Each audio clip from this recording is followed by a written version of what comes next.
समाप्त हो जाता था। लेकिन उस ध्यान के पूरे समय में यही रहता था कब जल्दी से घंटी बढ़ जाए, कब जल्दी से घंटी बज जाए, क्योंकि मन चारों तरफ भागता रहता था, भटकता रहता था। वो विद्यालय काफी पुराना है और विद्यालय के बाद महाविद्यालय भी बनी है और पूरे विश्व में उसकी शाखाएं हैं। इसके अलावा रामकृष्ण मिशन द्वारा भी भारतीय संस्कृति को बरकरार रखने के उद्देश्य से विद्यालयों की स्थापना की गई। 206 विद्यालयों की आज भी स्थापना है, जिसमें 156 विद्यालय भारतवर्ष में हैं और शेष विदेशों में स्थापित है। परंतु वहां भी जो अध्यात्म का मूल स्वरूप है उसको समझाने का विशेष कोई पाठ्यक्रम नहीं है। वो भी एक सेट पैटर्न को ही फॉलो कर रहे हैं और उसके हिसाब से ही चल रहे हैं। हमारे यहाँ संत महापुरुष अनेक हुए, सबों ने अध्यात्म की ऊंचाई को प्राप्त किया, सबों ने अपने अपने हिसाब से अपने धर्म मतों को चलाया, परंतु किसी भी धर्म मत के पास में अध्यात्म का विशेष पाठ्यक्रम नहीं है कि कहां से उसको शुरू की जाए और कैसे उसको ऊपर उठा के लेके जाया जाए, यह नहीं है। हमारे संत सदगुरु के द्वारा जो अनुसंधान की गई भारतीय संत साहित्यों की, वेद शास्त्रों की और सारे साहित्यों के मंथन के बाद उन्होंने जितना सरलीकृत रूप से एक पाठ्यक्रम को आप लोगों के समक्ष रखा है वह कहीं भी नहीं है। बहुत ही सुंदर 4 क्रमों में उन्होंने अध्यात्म के पाठ्यक्रम को समझाया। मानस जप, मानस ध्यान, दृष्टि साधन और सूरत संयोग। यह एक क्रमवार है। जब तक एक में आप मत नहीं जाते हैं दूसरे का आपको अपने आप वहां घुसना नहीं हो पाता। तो इस कार्यक्रम को संत सदगुरु द्वारा जो दिया गया है आज हमारे बीच में इस स्कूल के माध्यम से, और पूज्य श्री के गाइडेंस में इसको पढ़ाया जाएगा, समझाया जाएगा और एक उज्जवल भारत के भविष्य के होनहार कर्णधारों का भविष्य निर्माण किया जाएगा। इन शब्दों के साथ में मैं अपनी वाणी को विराम देता हूं। बोलिए सद्गुरुदेव महाराज की जय। धन्यवाद पवन जी, आपने अपने उद्गार व्यक्त किए। अब मैं आचार्य गणों से, वैदिक आचार्य गणों से अनुरोध करूंगा कि स्वस्ति वाचन के द्वारा आज के इस कार्यक्रम को आप प्रारंभ करें।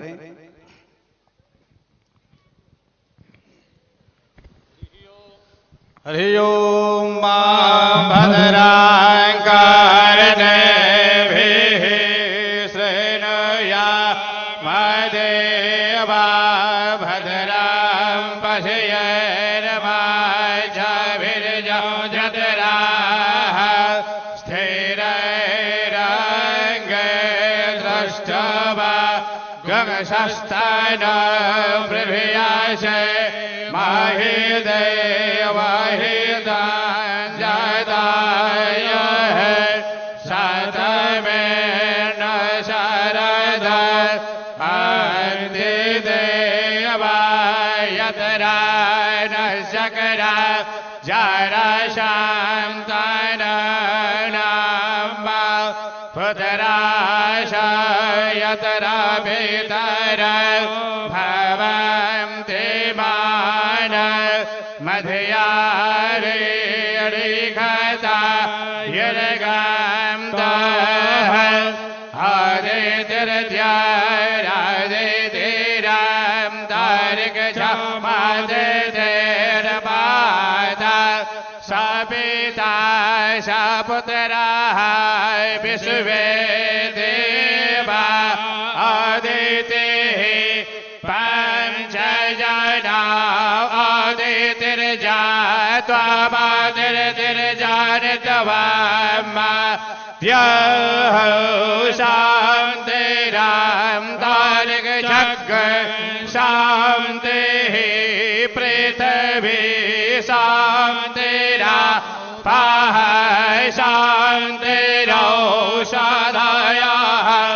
शान्तिः वनस्पतयः शान्तिर्विश्वे देवाः शान्तिर्ब्रह्म शान्तिः सर्वज्ञ शान्तिः शान्तिरेव शान्तिः सामा शान्तिरेधि जतो यतः समीहसे ततो न अभयङ्कर जन्नः करप्रजाभ्य भयङ्नः पशुभ्यः विश्वानि देव सावितरतरेता निपराशोभा जदभद्र तन्न आशोभा हरिः ॐ शान्तिः शान्तिः सुशान्तिर्भवतु सर्वारिश्च शान्तिर्भवतु अयमारम्भः शुभाय भवतु। बोले सद्गुरु महाराज की जय।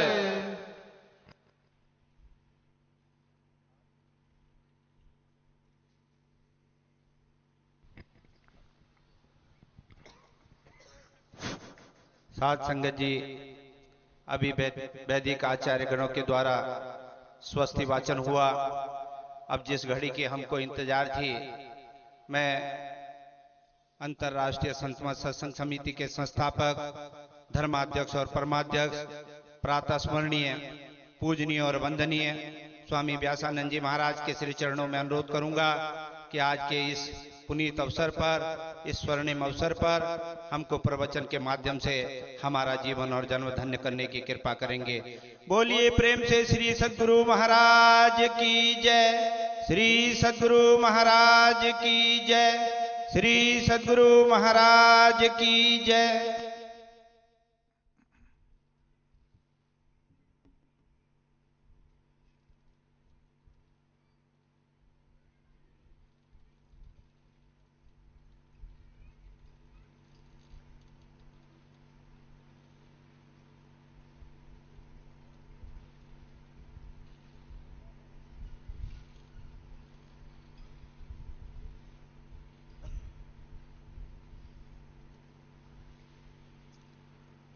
आनन्दमानन्दकरं प्रसन्नं ज्ञानस्वरूपं निजबोधरूपं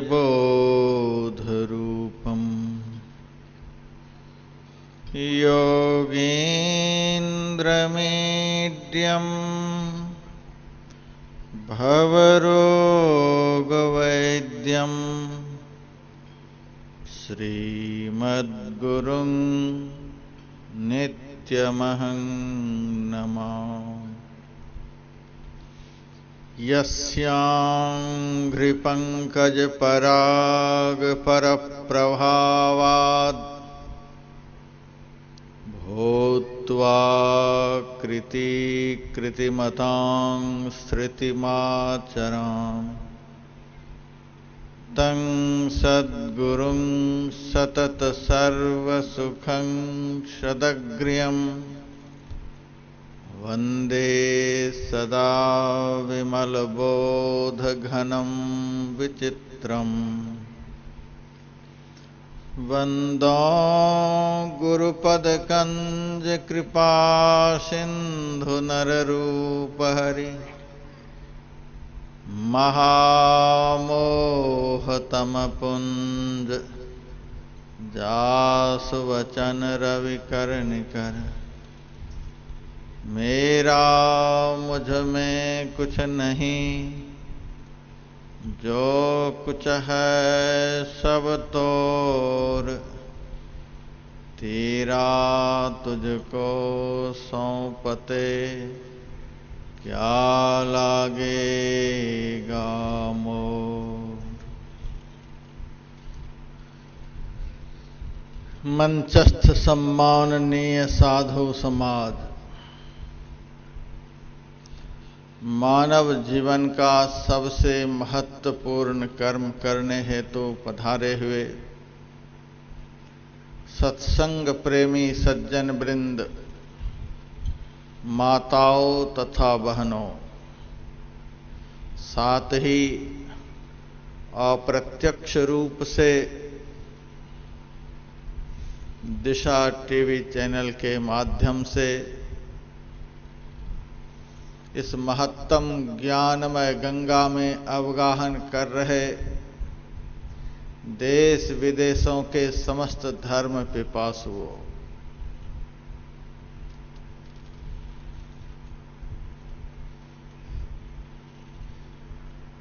मानव जीवन में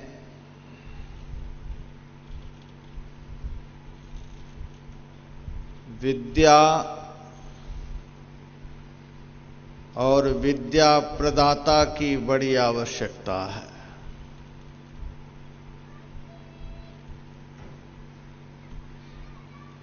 ये दोनों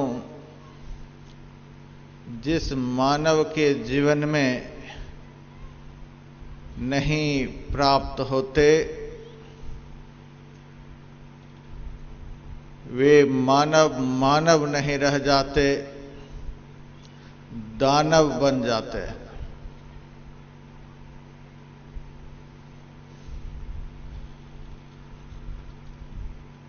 दानव भी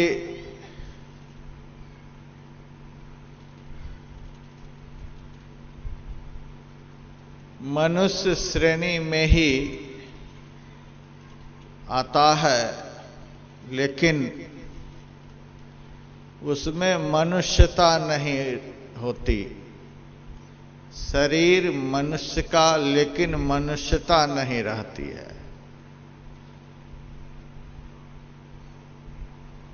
पर धर्म ग्रंथों में इतना कहकर भी ऋषियों को संतोष नहीं हुआ, तो कह दिया, विद्या विहीनः पशु। विद्या से जो हीन है वह साक्षात पशु तुल्य है।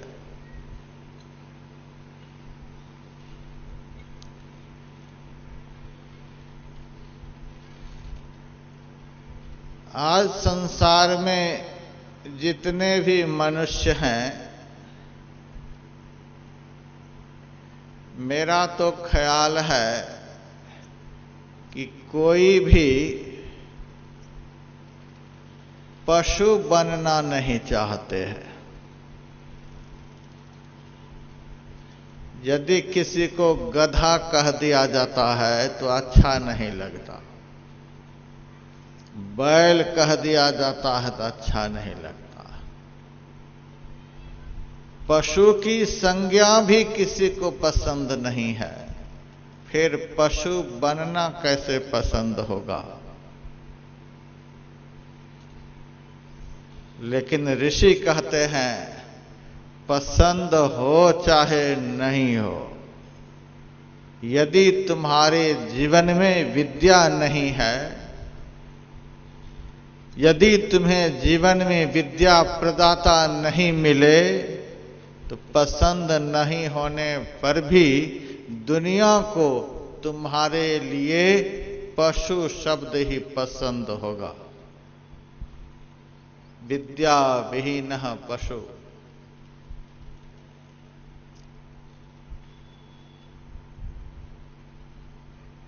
इस धरातल पर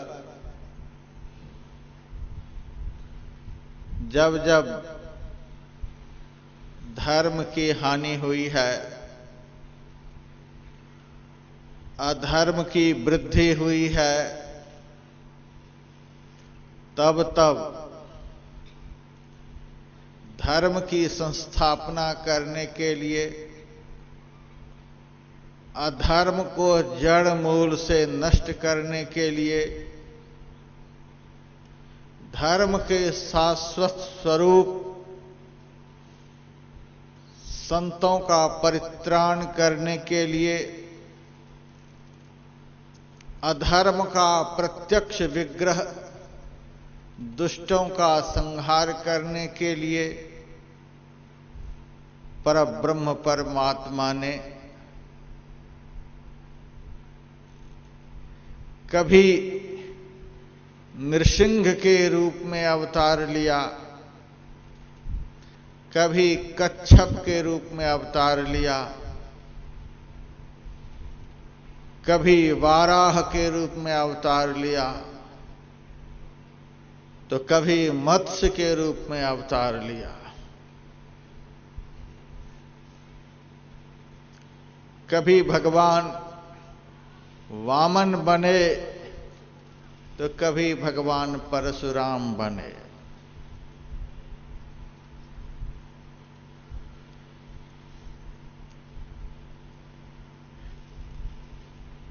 जब नृसिंह के रूप में भगवान का अवतार हुआ, तब वे किसी विद्यालय में पढ़ने के लिए गए हैं, ऐसा दृष्टांत नहीं मिलता है।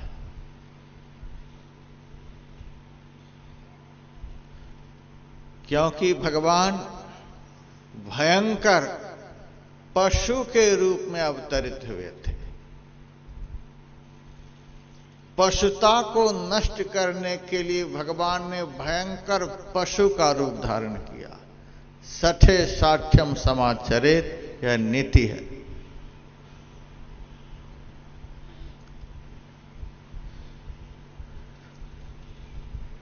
मत्स्य के रूप में भगवान का अवतार हुआ, कच्छप के रूप में भगवान का अवतार हुआ, तब वे किसी गुरुकुल में विद्या अध्ययन के लिए नहीं गए। भले ही भगवान का अवतार है, लेकिन भगवान पशु की देह में आए हैं। इसीलिए वे विद्या की महत्ता को दिखलाने के लिए गुरुकुल में नहीं गए, किसी गुरु के पास नहीं गए। पर जब भगवान ने मनुष्य के रूप में अवतार लिया, तब मनुष्य जीवन में विद्या की क्या महत्ता है, विद्या प्रदाता सद्गुरु की क्या महत्ता है, इसको बतलाने के लिए गुरुकुल में प्रवेश किए। आप लोगों ने अभी मानस के पाठ में सुना, गुरु गृह गए पढ़न रघुराई, अल्पकाल विद्या सब आई। लगे हाथ तुलसीदास जी महाराज ने लिख दिया, जिनकी सहज श्वास श्रुति चारी, सो प्रभु पढ़ यह अचरज भारी। जिन भगवान की नासा छिद्र से चारों वेद वायु के रूप में निःसृत होते हैं, वे भगवान आज विद्याध्ययन के लिए, विद्या पढ़ने के लिए गुरुकुल में प्रवेश किए हैं। यह बहुत आश्चर्य की बात है। जिनके दर्शन मात्र से दृष्टा समग्र गुण ज्ञान में निपुण हो जाता है, और वे भगवान आज विद्या अध्ययन करने के लिए गुरुकुल में प्रवेश कर गए हैं। श्रीमद् भागवत महापुराण में मैंने पढ़ा है, आप लोग भी सुने होंगे।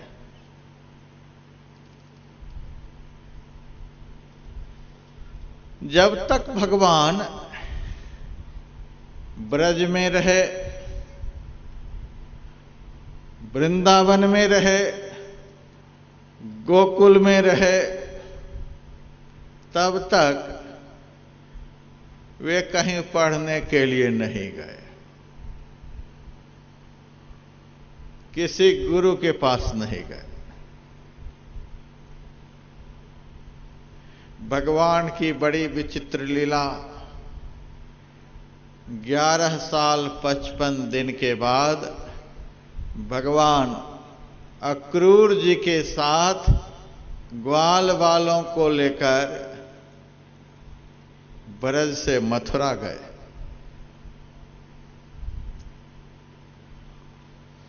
भगवान के पैर में जूते हैं, लेकिन बाएं पैर के जूते दाएं पैर में, दाएं पैर के जूते बाएं पैर में। देखने वाले देख देख करके हंस रहे थे, ये आदमी कहां से आए हैं जिनको जूते भी पहनने के लिए नहीं आते। तन पर तो वस्त्र था ही नहीं, लंगोटी पहनकर भगवान ब्रज से मथुरा गए हैं। ग्वाल बाल भी ऐसे ही, सबके जूते बाएं के दाएं में, दाएं के बाएं में।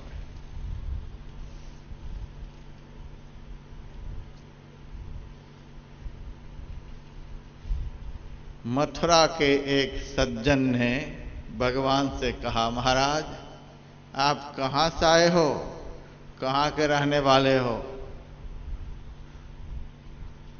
कहा मैं गोकुल से आ रहा हूं, ब्रज से आ रहा हूं, मथुरा के राजा से मिलने के लिए आया हूं।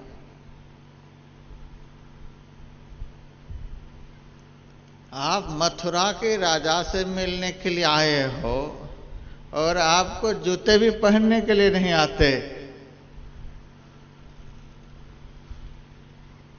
तो भगवान ने क्या जवाब दिया? हे मथुरावासी, वृंदावन में, ब्रज में खाने के लिए दूध तो बहुत मिला, दही तो बहुत मिली, घी बहुत मिले, फल बहुत मिले, बहुत कुछ मिले, लेकिन वहां पर हमें ज्ञान देने वाले गुरु नहीं मिले। गुरु जो नहीं मिले, इसीलिए जूते भी पहनने के लिए नहीं आए। विद्या विहीन पशु कहा गया है।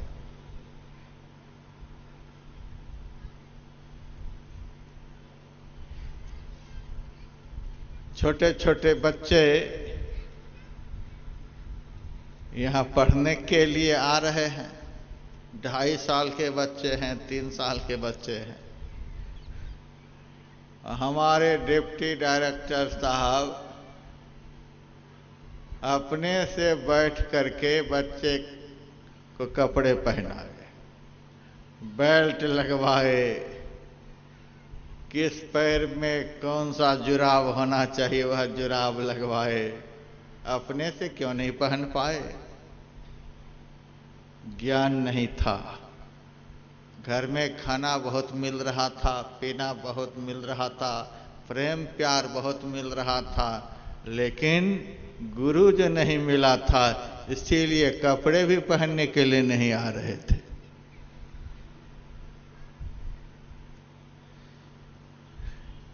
भारतीय संस्कृति में एक ग्रंथ है जिसका नाम है कुलार्णव।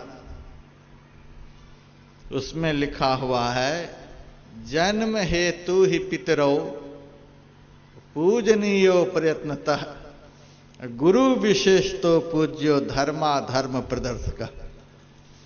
जन्म देने में माता पिता कारण हैं, इसीलिए वे पूजनीय हैं, उपासना के योग्य हैं, आदर देने के योग्य हैं।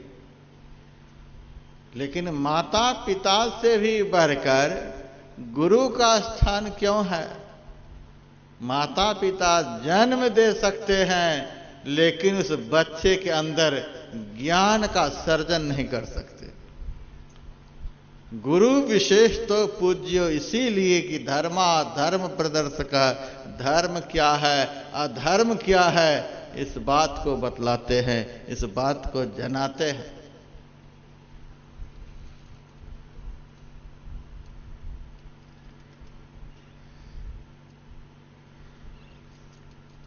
भगवान ने कहा गुरु नहीं मिले इसीलिए जूते भी पहनने के लिए नहीं आए। भगवान को सब कुछ आता है लेकिन मनुष्य के रूप में है, दुनिया को दिखला रहे हैं। हे मनुष्यों, हम भी जब मनुष्य के रूप में आते हैं तो गुरु के बिना हमें भी जीवन में जीने का ज्ञान नहीं होता। जीने के लिए गुरु सिखलाते हैं, मरने के लिए संसार सिखलाते हैं।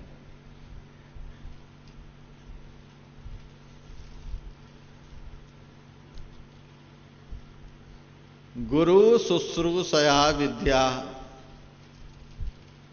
गुरु की सेवा करने से, गुरु की आराधना उपासना करने से विद्या की प्राप्ति होती है।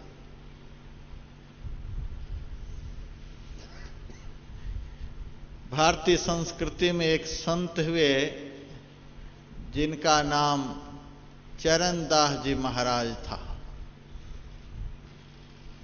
उन्होंने लिखा है, पितुसु माता 100 गुना, सुत को राखे प्यार, मन से ती सेवन करे, तन सु डांट अरुगार। पिता से माता का स्थान 100 गुना अधिक होता है।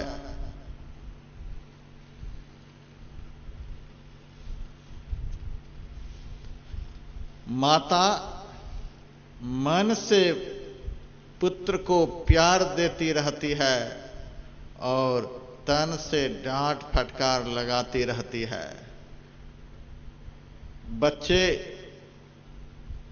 गलती करते हैं, माता उसके ऊपर प्रहार करने के लिए हाथ उठाती है, लेकिन बच्चे के शरीर तक हाथ पहुंचते पहुंचते माता का हाथ बिल्कुल हल्का हो जाता है। मन से ती सेवन करे, तन सु डांट अरुगार। माता से हरि 100 गुना,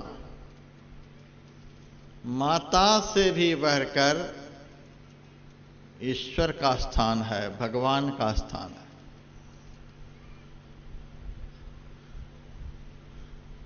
रन बन व्याधि विपत्ति में, वृथा डरहु जनि कोय, जो सहाय जननी जठर, सो प्रभु गयो की सोय। माता के पेट में बालक का निर्माण किस तरह से हो रहा है माता को भी पता नहीं चलता। माता के पेट में बालक का पोषण किस तरह से हो रहा है माता को भी पता नहीं चलता। बालक जन्म लेकर दूध कैसे पिएगा यह ज्ञान उस वक्त माता नहीं दे सकती। कौन उस बालक को दूध पीने के लिए सिखला रहे हैं।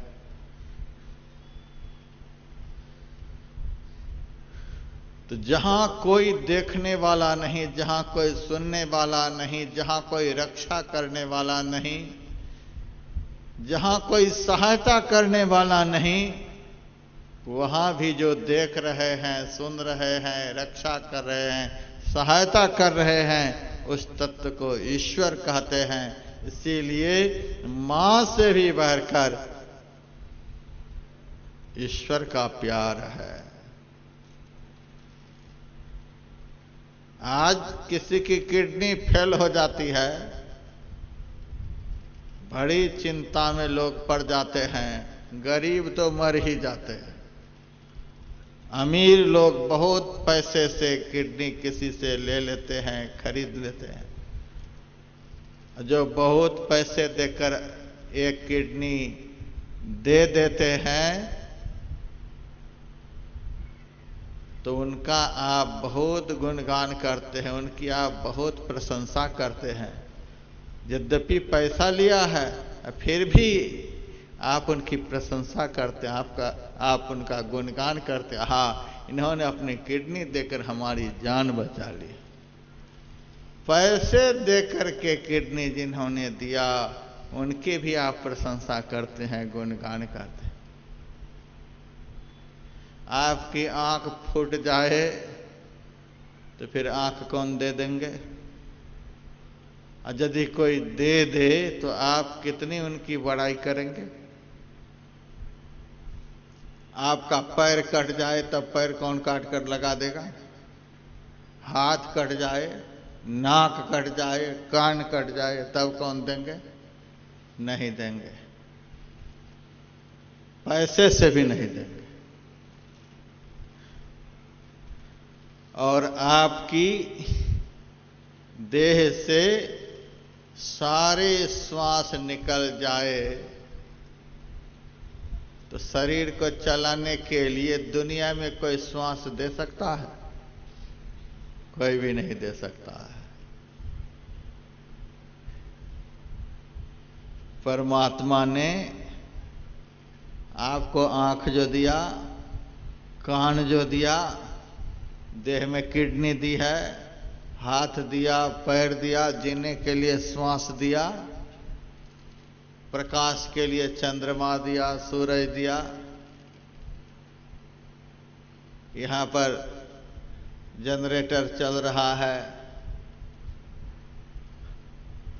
एक दिन में न जाने कितने लीटर डीजल उसमें समाप्त हो रहा है।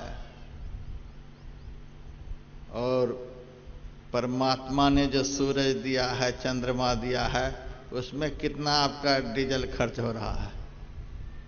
फ्री में प्रकाश मिल रहा है। इतना सब कुछ परमात्मा ने आपको दिया है। पैसे भी लिए हैं, फ्री में दिए। फिर भी हम पापी जीव उनको एक बार भी याद नहीं करते, उनकी बड़ाई नहीं करते, उनकी प्रशंसा नहीं करते, उनका गुणगान नहीं करते। महाकृतज्ञ हम लोग हो गए। चलिए कोई बात नहीं, इतना सब कुछ शरीर को जन्म देने वाली माता नहीं कर सकती। इसीलिए जन्मदात्री माता से ईश्वर का बहुत गुना अधिक उपकार है। माता सुम हरि 100 गुना, जिनसे 100 गुरुदेव। ईश्वर से भी गुरु का महत्व बहुत अधिक बतलाया गया। क्यों? पिता, माता और ईश्वर ये सबके सब प्यार करें, सब प्यार करें। और सद्गुरु प्यार भी करें और सारे अवगुण भी हरें। इसीलिए गुरु का महत्व सबसे अधिक है। प्यार करें अवगुण हरें, चरण दास सुखदेव। अवगुण हरने वाला काम गुरु को छोड़कर कोई भी नहीं कर सकते। बुराइयों को दूर कराने वाले एक गुरु ही हैं। ईश्वर तो हमारे अंदर में बैठे ही हैं, फिर भी बुराई पर बुराई किए चले जा रहे हैं। राजस्थान की भूमि पर एक बहुत बड़े संत हुए सुंदरदास जी महाराज, उन्होंने लिखा है, गोविंद के किए जीव जात है रसातल को। कैसा शब्द है! अभी यदि वे होते तो दुनिया के लोग उनको फांसी की तख्त पर चढ़ा देते। कैसा कठोर शब्द है, लेकिन इस शब्द में कितना रहस्य छिपा हुआ है, समझने लायक है। गोविंद के किए जीव जात है रसातल को, गुरु उपदेश है सो तो छुटे जम फंदत है। गोविंद के किए जीव बस परे कर्मन के, गुरु के निवारे सो फिरत हैं स्वच्छंदत है। गोविंद के किए जीव डूबत भवसागर में, सुंदर कहत गुरु काढ़ें दुख द्वंद तैं। और हूं कहोलों कछु मुख तैं कहूं बनाए, गुरु की तो महिमा अधिक है गोविंद तैं।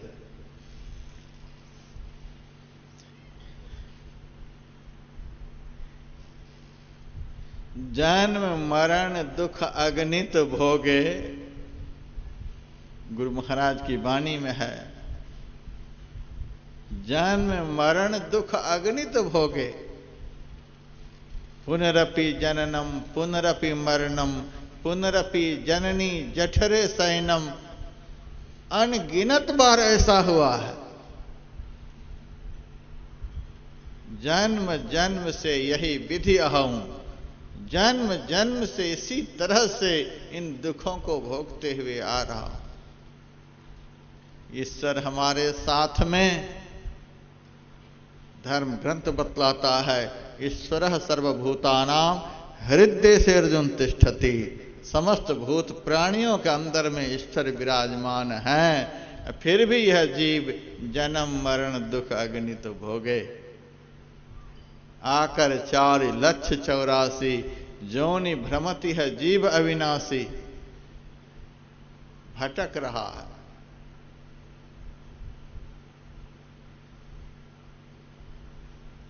हमारे गुरुदेव लिखते हैं, इन जन्म मरण के दुखों से, माता के जठरानल में दग्ध होने जैसा दुखों से कौन छुटकारा दिला सकते हैं? कहते हैं, ईश्वर देव पितर परिजन सो होतन यह उपकार। यह में ही होवत गुरु से ही, गुरु की अमित बलिहार। यह उपकार, यह महत्तम कार्य गुरु को छोड़कर संसार में कोई भी नहीं कर सकते। इसीलिए गुरु की महत्ता को दिखलाने के लिए भगवान श्री कृष्ण ने बाएं पैर के जूते को दाएं पैर में पहन लिए, दाएं पैर के जूते को बाएं पैर में पहन लिए, और मथुरा वासी के पूछने पर कह दिया, वृंदावन में गोकुल में सब कुछ मिला, लेकिन यह ज्ञान देने वाले गुरु नहीं मिले, जूते भी पहनने के लिए नहीं आए। ऐसा भी प्रसंग आता है भागवत में, भगवान यमुना जी के तट पर देखते हैं कि बहुत सारे धोबी कपड़े धो रहे थे, धोए हुए कपड़े को सुखा रहे थे, सूखे हुए कपड़े को तह कर रहे थे। भगवान ने उन धोबियों से कहा, देखो जी, हम राजा की नगरी में घूमने के लिए आए हैं, हमारे तन पर वस्त्र नहीं, तुम्हारे पास बहुत सारे वस्त्र हैं, जब तक हम मथुरा में रहेंगे तब तक के लिए पहनने को वस्त्र दे दो, जब वापस होंगे तो वस्त्र दे देंगे। जिस धोबी से भगवान बातचीत कर रहे थे वह धोबी साधारण धोबी नहीं था, कंस का कपड़ा धोने वाला धोबी था, और भगवान के कहने पर बिगड़ गया और उन्होंने कहा, जीवन में कभी कपड़ा पहना है, कपड़ा देखा भी है, नंग धरंग घूमने वाले ब्रजमंडल में आज आया है कपड़ा पहनने के लिए। भाग जाओ यहां से, नहीं तो महाराज कंस ऐसे विकट स्वभाव के हैं, सबको कारागार में बंद कर देंगे। भगवान ने सोचा मेरा ही सब कुछ मेरे मांगने पर भी नहीं दे रहा। एक तमाचा कान में लगाया, सर धड़ से अलग हो गया। पिछले जन्म में अयोध्या का वह धोबी था, सीता माता को कलंक लगाया था। मैं वह राम नहीं कि 10 महीने तक सीता रही लंका में, फिर भी उठा करके अयोध्या ले आया, तो बिना पूछे घर चली गई और बिना सूचना दिए वापस आ गई। भाग जाओ, हम नहीं रखेंगे। राम ने तो सीता को रख लिया, हम नहीं रखेंगे। सीता ऐसी पवित्र नारी को उस पापी ने कलंक लगाया था। भगवान ने सोचा मेरा यह अवतार मर्यादा का है, बदला लूंगा इसका कृष्णावतार में। वही धोबी था, उसका सर धड़ से अलग कर दिया। और जब सरदार ही मर गया तो बाकी ही धोबी तो ऐसे ही कपड़े छोड़कर भाग गए। भगवान ने समस्त ग्वाल वालों से कहा अब मन मर्जी कपड़े पहन लो। भगवान भी पहन लिए। जो कपड़े नीचे पहनना चाहिए उसको ऊपर पहन लिए, जिसको ऊपर पहनना चाहिए उसको नीचे पहन लिए। सबने ऐसा ही पहन लिया। लग रहा है कि शिव जी के गण चल रहे हैं। बड़ा विभत्स दृश्य था। मथुरा नगरी में भगवान उसी भेष में घूम रहे हैं। सब लोग हंस रहे हैं। कुछ के मन में हो रहा है कि मैंने तो सुना था कि ब्रज में भगवान का अवतार हुआ है, इस भगवान को तो कपड़े भी पहनने नहीं आते। तब एक दर्जी भगवान से मिले। उन्होंने कहा महाराज क्या लीला कर रहे हो, दुनिया में आपकी फजीहती हो रही है कि भगवान को कपड़े भी पहनने नहीं आते। भगवान ने कहा भगवान को भी यदि गुरु नहीं मिलेगा तो भगवान की भी दुनिया में फजीहती हो जाएगी। मनुष्य को यदि सदगुरु नहीं मिला, उस मनुष्य की क्या फजीहती नहीं दुनिया में होगी। हम तो दुनिया को यह बतलाने के लिए कि ब्रजमंडल में हमें गुरु नहीं मिला, इसीलिए मथुरा नगरी में हमारी फजीहती हो रही है। कपड़े भी पहनने के लिए नहीं आते। महाराज अपने से अपनी फजीहती मत कराओ, आप आज्ञा दो तो मैं दर्जी का काम जानता हूं, आपके कपड़े को अच्छी तरह से आपके शरीर में पहना दूंगा। ठीक है, तुम्हारी इच्छा है तो पहनाओ। वे दर्जी गुरु मिले, सबके कपड़े को खोलकर अच्छी तरह से माप करके सबको पहना दिए। कपड़ा वही था। पहले देखने में कैसा लग रहा था, अपने मन से पहन लिए थे तो कैसा लग रहा था, और गुरु ने बढ़िया से पहना दिया तो वही कपड़ा कैसा लगने लगा। सब सुंदर लगने लगे। कुछ आगे बढ़े, सुदामा नामक माली मिले। उन्होंने भगवान से कहा महाराज कपड़े तो बहुत बढ़िया पहन रखे हो, लेकिन किसी के गला में माला नहीं है। भगवान ने कहा गुरु नहीं मिला है, जीवन सजता है गुरु के द्वारा। जिनको जीवन में विद्या प्रदाता गुरु नहीं मिलते, उनका जीवन कुरूप हो जाता है। सजा हुआ उसका जीवन नहीं होता है।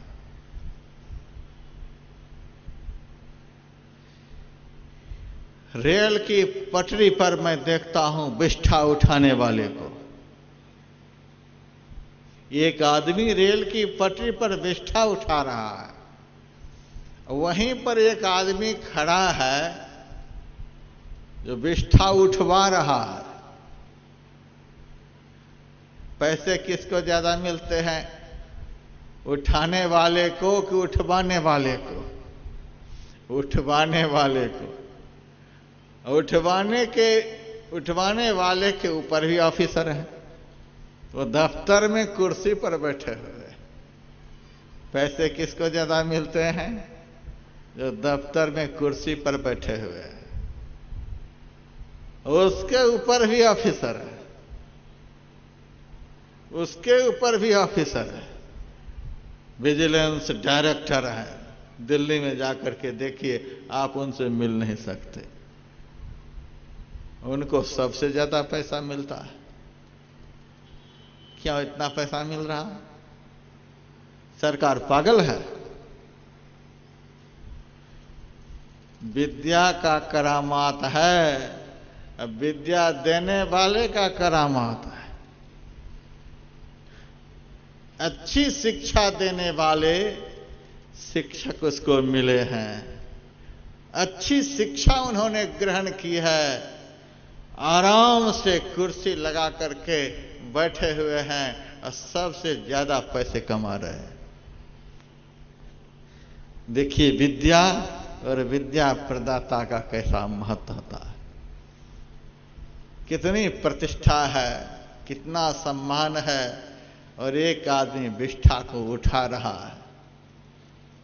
अच्छी शिक्षा नहीं मिली, अच्छी शिक्षा देने वाले नहीं मिले। विद्या और विद्या प्रदाता नहीं मिले तो जीवन नरक बना हुआ है। विष्ठा को उठा रहा है, विष्ठा को हम क्या कह सकते हैं? नरक में वह डूबा हुआ आदमी है, जीते जी वह नरक में पड़ा हुआ है। यदि जीवन सुशिक्षित नहीं हुआ, जीवन को सुशिक्षित करने वाले गुरु नहीं मिले, तो जीवन नरक बन जाएगा। विष्ठा उठाने वाला क्या है, उनका जीवन नरक बना हुआ। और इसी जीवन में विद्या और विद्या प्रदाता मिले हैं तो स्वर्ग का भोग भोग रहे हैं।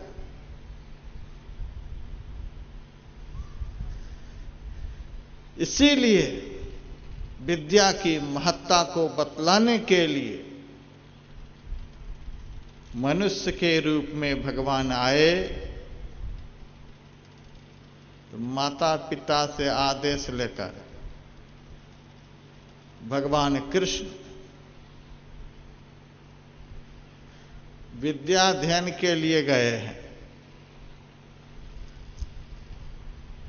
ताज्जुब की बात है, इतनी बड़ी मथुरा नगरी, वहां कोई विद्यालय नहीं था, वहां कोई भी गुरु नहीं थे।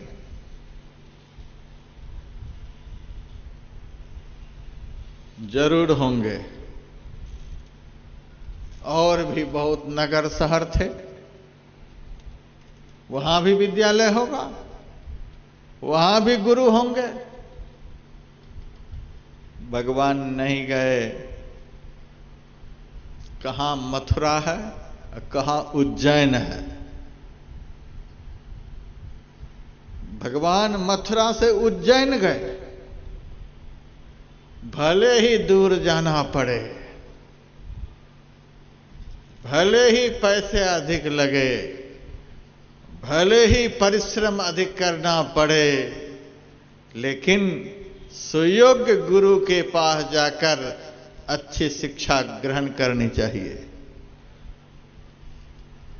पैसे कम लगे, परिश्रम कम लगे, तो भी गंदे शिक्षक के पास गंदी शिक्षा ग्रहण करने के लिए, आधी अधूरी शिक्षा ग्रहण करने के लिए कभी भी बच्चे को भेजना नहीं चाहिए।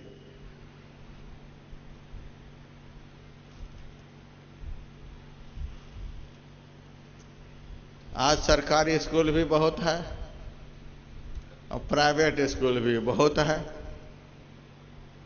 कुछ दिन पहले मैं जम्मू गया हुआ था। एक विद्यालय में एक माई लेकर गई और मेरे से कहती है, महाराज इस विद्यालय में मात्र 70-80 बच्चे हैं, वो भी 70-80 में से 80% अल्लाह अकबर थे, हिंदू बच्चे नहीं। मुझे बड़ा ताज्जुब लगा, इतना अच्छा विद्यालय और बच्चे नहीं। कोई बच्चे को वहां पढ़ने के लिए देते ही नहीं। सरकारी स्कूल की तो बड़ी दुर्गति हो रखी है। दुनिया भर के पैसे वहां खर्च हो रहे हैं और टीचर बड़े आराम से कुर्सी तोड़ रहे हैं। कोई मतलब नहीं बच्चे से। और मुझे लेकर जब गए तो मेरे से कहने लगे कि महाराज हम लोग जब घर घर जाते हैं बच्चे को उस स्कूल में देने के लिए, तो सब कहते हैं तू अपने बच्चे का नाम पहले लिखा इसमें, अपने बच्चे का एडमिशन पहले तू करा, तू पढ़ाएगा कन्वेंट में और हम पढ़ने के लिए देंगे ये बूचर खाना में। ऐसा नहीं होगा, पहले तू पढ़ा अपने बच्चे को। क्या बात है, आदमी अच्छे पैसे खर्च कर रहे हैं, क्यों? मेरा बच्चा अच्छा बनेगा। अच्छे शिक्षक के पास भेज रहे हैं, क्यों? वे शिक्षक हमारे बच्चे को अच्छी शिक्षा देंगे।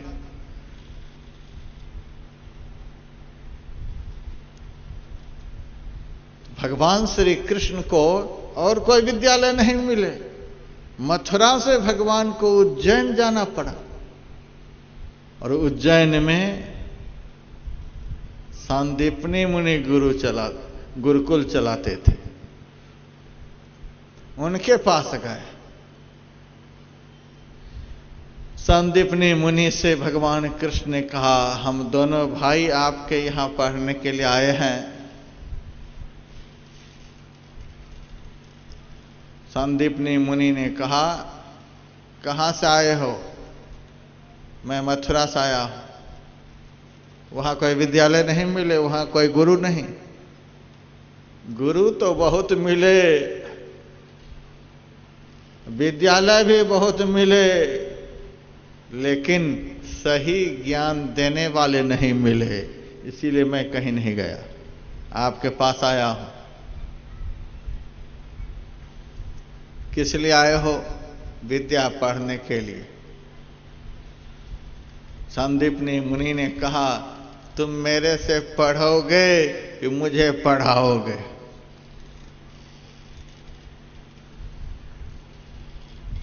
कुछ बच्चे जो होते हैं गुरु को पढ़ाने वाले होते हैं। पढ़ाने वाले बच्चे कौन होते हैं? जो गुरु की बात को नहीं मानते। गुरु कहते हैं कुछ तो वह करता है कुछ, गुरु कहे कुछ चेला करे कुछ। वो पढ़ाने वाले चेले हैं, वे पढ़ाने वाले शिष्य हैं। ऐसे शिष्य को कभी भी विद्या नहीं आ सकती।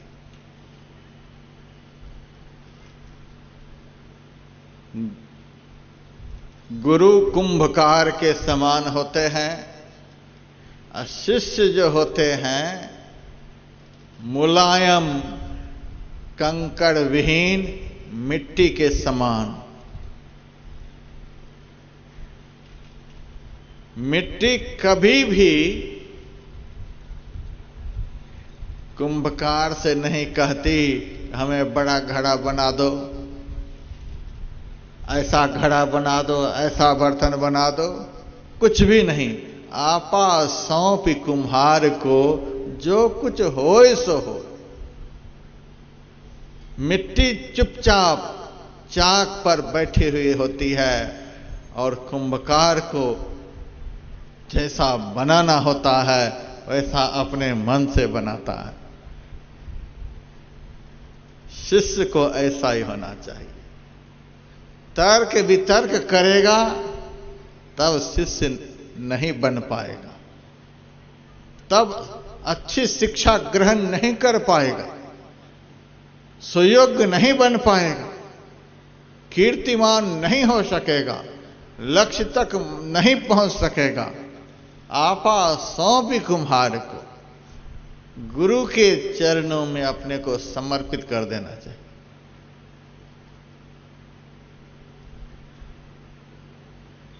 जो कुछ होए सो होए।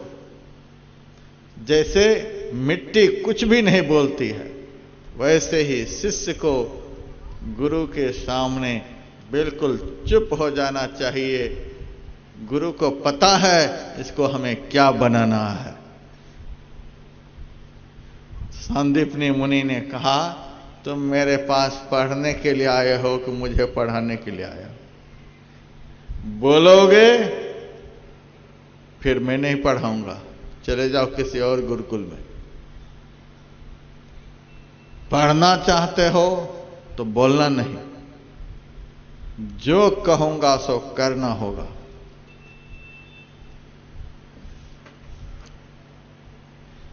सुबह के सत्संग में मैंने सुनाया था, विद्या के 64 लक्षण होते हैं।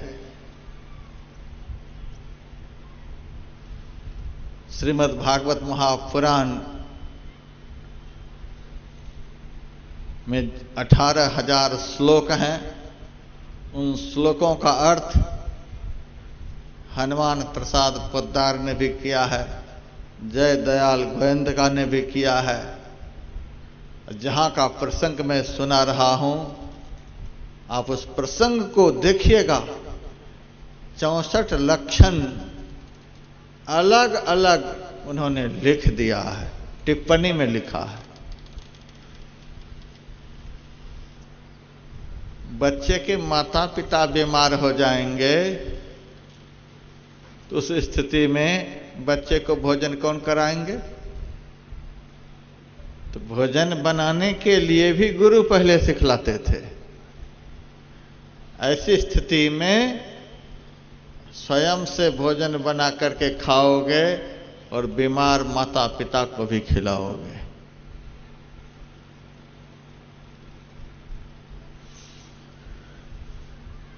कपड़े बनाने की विद्या, घर बनाने की विद्या, 64 लक्षण लिखे हुए हैं, आप लोग पढ़ सकते हैं। केवल पुस्तक पढ़कर आ गए और जो पढ़कर आए दूसरे को पढ़ाने लग गए, इतने से ही विद्या पूर्ण नहीं हो जाती है।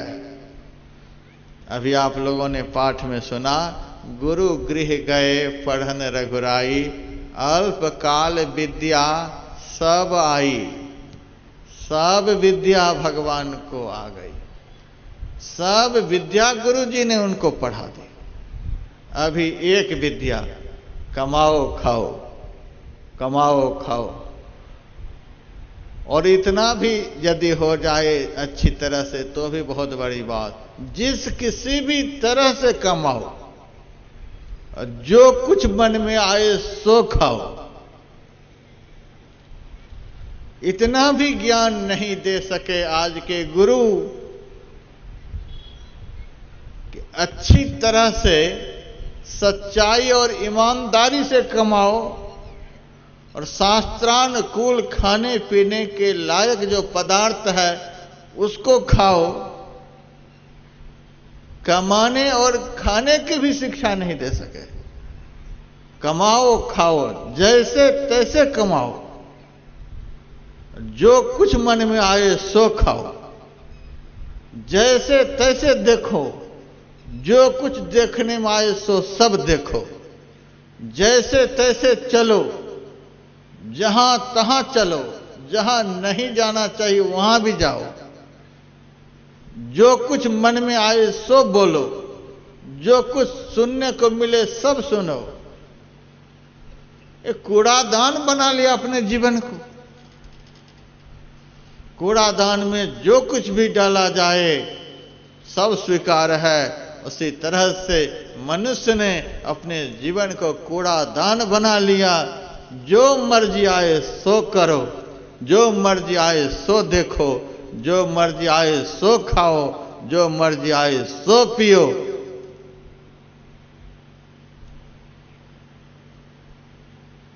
सच्चे गुरु के अभाव में मनुष्य का जीवन नरक बन जाता है।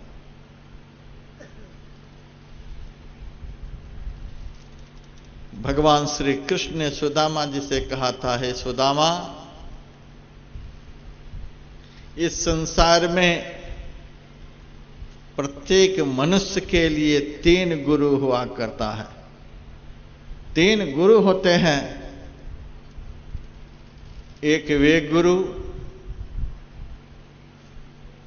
जो धर्म और अधर्म का ज्ञान देते हैं। बेटा, यह धर्म है, अर्थात यह धारण करने योग्य कर्म है और यह धारण करने योग्य कर्म नहीं है। यह काम करो और यह काम नहीं करो। धर्म अधर्म का जो मार्गदर्शन करता है वह एक गुरु है। दूसरे गुरु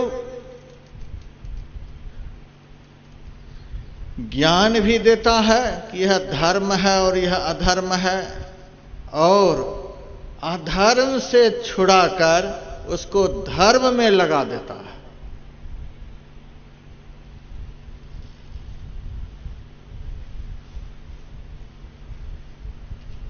और तीसरे गुरु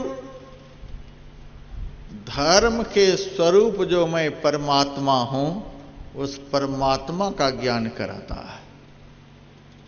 हे सुदामा, जिस गुरु की कृपा से धर्म के शाश्वत स्वरूप मुझ परमात्मा का ज्ञान हो जाता है, उस गुरु में और मेरे में कोई अंतर नहीं है। यथा गुरुस्तथे वेशो यथा वेशस तथा गुरु पूजनीयो महाभक्त्या न भेदो विद्यते नयो। जैसे गुरु हैं वैसे ईश्वर हैं, जैसे ईश्वर हैं वैसे गुरु हैं। इन दोनों में कोई भेद नहीं है। ऐसी भावना से गुरु की आराधना करे, गुरु के मार्गदर्शन में चले। गुरु नानक देव जी महाराज का वचन है, गुरुदेव सतगुरु पार ब्रह्म परमेश्वरु, गुरुदेव नानक हरि नमस्कार। भले ही देखने में मनुष्य के जैसे लगते हैं, लेकिन जिनकी कृपा से जीवन में मनुष्यता आती है, मनुष्य बनाने वाले ईश्वर का साक्षात्कार होता है, वे गुरु साक्षात ब्रह्म के रूप होते हैं।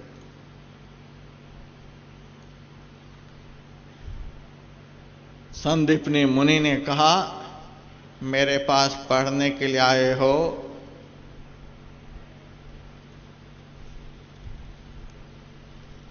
तो पढ़ाऊंगा भी और गुरुकुल की सेवा भी कराऊंगा। झाड़ू लगवाऊंगा गुरुकुल में, जंगल से लकड़ी मंगवाऊंगा, लिपाई पुताई करवाऊंगा, रोटी बनवाऊंगा, चरण दबाऊंगा, स्नान करवाऊंगा, सब कुछ करवाऊंगा। हो तैयार?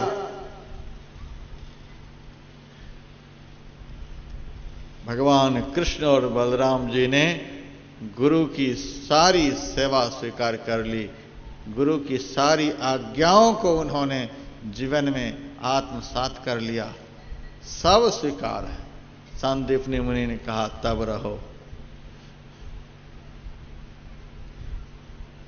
और 64 दिनों में ही ऐसे शिष्य को सांदीपनी मुनि ने विद्या के सारे अंगों में निष्णात करा दिया। संदीपनी मुनि ने कह दिया भगवान कृष्ण को, अब गुरुकुल में रहने की कोई आवश्यकता नहीं, जाओ, यहां की सेवा पूरी हो गई, अब माता पिता की सेवा करो, समाज की सेवा करो, देश की सेवा करो। यहां की सेवा पूरी हो गई। 64 दिनों में ही भगवान कृष्ण को सारी विद्याएं सिखा दी।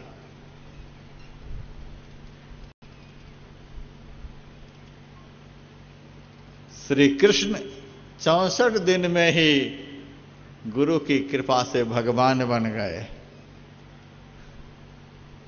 आजकल बच्चे न जाने कितने साल तक पढ़ते रहते हैं, फिर भी भगवान नहीं बन पाते।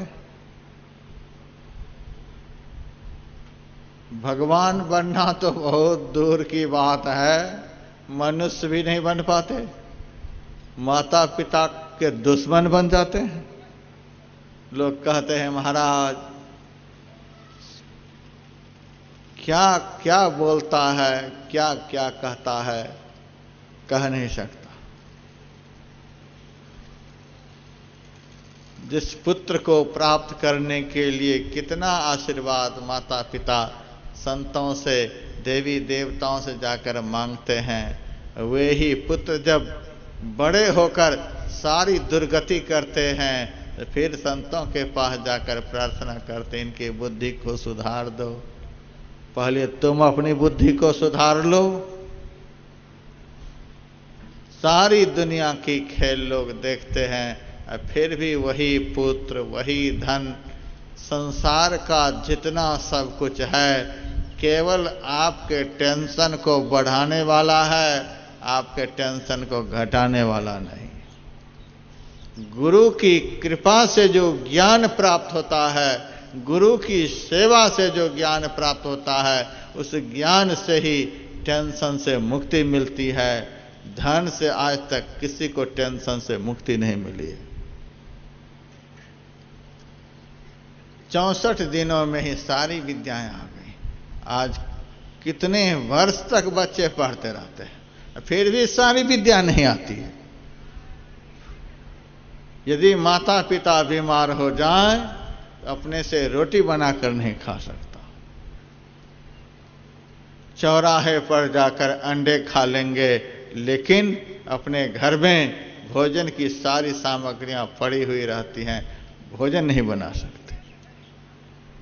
हम लोगों को बचपन में विद्यालय में पाक शास्त्र सिखलाए गए थे। अब यदि यहाँ के अभिभावकों को मैं कहूँ कि आपके बच्चे से मैं झाड़ू लगवाऊंगा, सफाई करवाऊंगा, रोटी बनवाऊंगा, कोई अभिभावक तैयार होंगे इस स्कूल में बच्चे देने के लिए? कोई नहीं। जिस कर्म से, जिस आज्ञा पालन से, जिस सेवा से कृष्णत्व प्राप्त होता है, वह कर्म जब बच्चे नहीं करेंगे तो आपके बच्चे कृष्ण कैसे बनेंगे? क्रिश्चियन स्कूल में लोग बच्चे को पढ़ा रहे हैं तो कृष्ण कैसे बनेंगे? संभव है कि कंस बन जाए। बन रहे हैं। न खाने का ज्ञान, न पीने का ज्ञान, न जीने का ज्ञान, फर्राटे से अंग्रेजी बोलते। मैंने एक बच्चे से पूछा आपके पिताजी के नाम क्या है, तो सिर हिला दिया, नहीं जानता हूं, पिताजी को नहीं जानता हूं। तब किसको जानते हो? तो छोटे से बच्चे को पापा भी कहने नहीं आया, वो पाप बोल गया। हमारे पाप घर में बैठे हुए हैं। क्या मतलब हुआ? अपने बच्चे को ऐसे स्कूल में भेजे जिन्होंने बाप का भी परिचय नहीं दिला सका। बाप को पाप कह दिया। हम महात्माओं को विद्यालय खोलने की क्या जरूरत? इसीलिए जरूरत पड़ी है कि हमारे बच्चे बाप को पाप नहीं कहे, बाप को पिताजी कहे।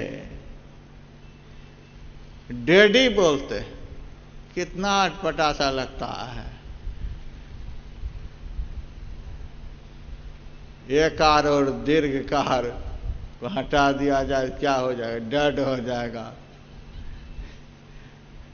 दीर्घ एकार को हटा दिया जाए डैड हो जाएगा। क्या से क्या हो जाएगा?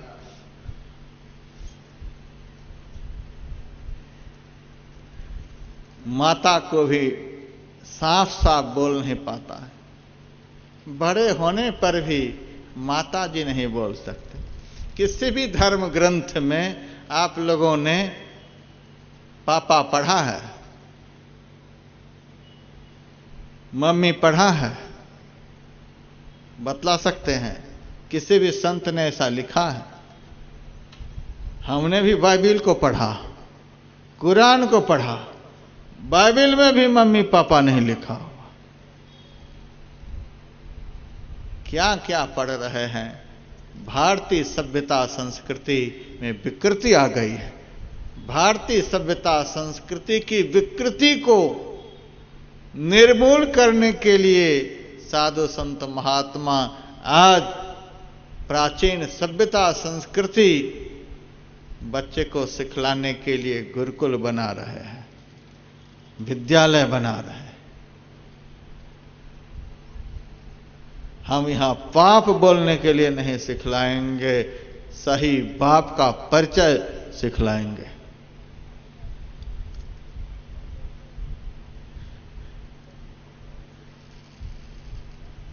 भगवान श्री कृष्ण 64 दिनों में विद्या के 64 लक्षणों को प्राप्त कर घर गए।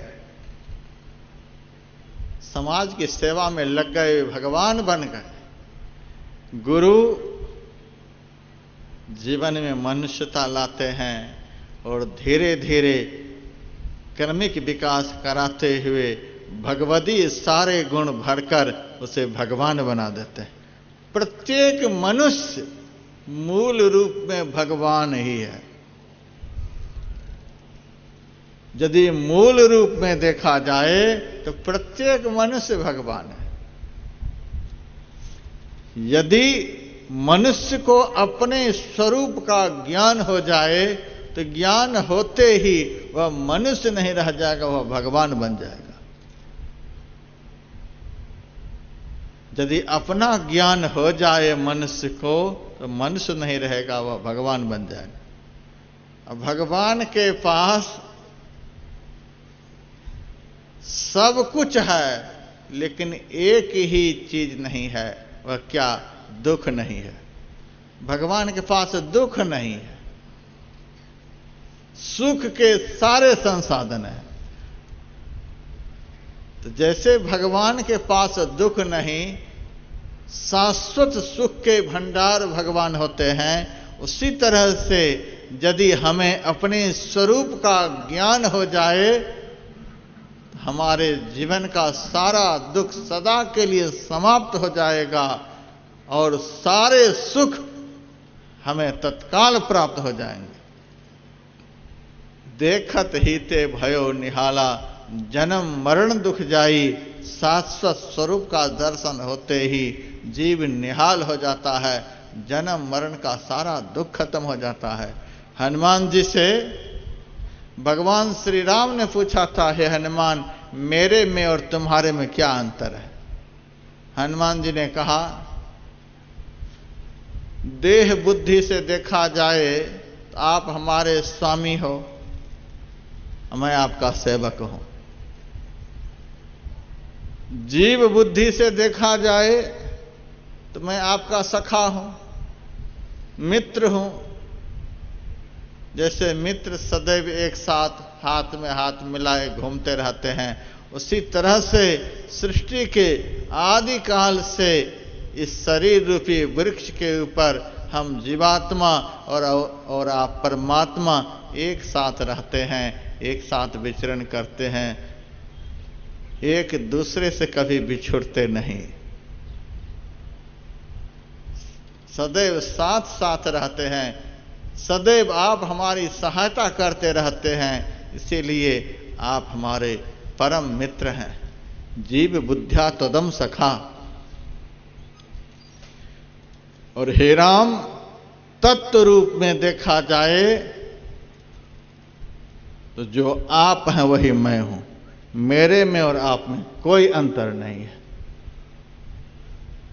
बर्फ गलकर जब भी बनेगा तो पानी ही बनेगा, उसी तरह से यह जीवात्मा जब भी बनेगा तो परमात्मा ही बनेगा और कुछ नहीं बन सकता।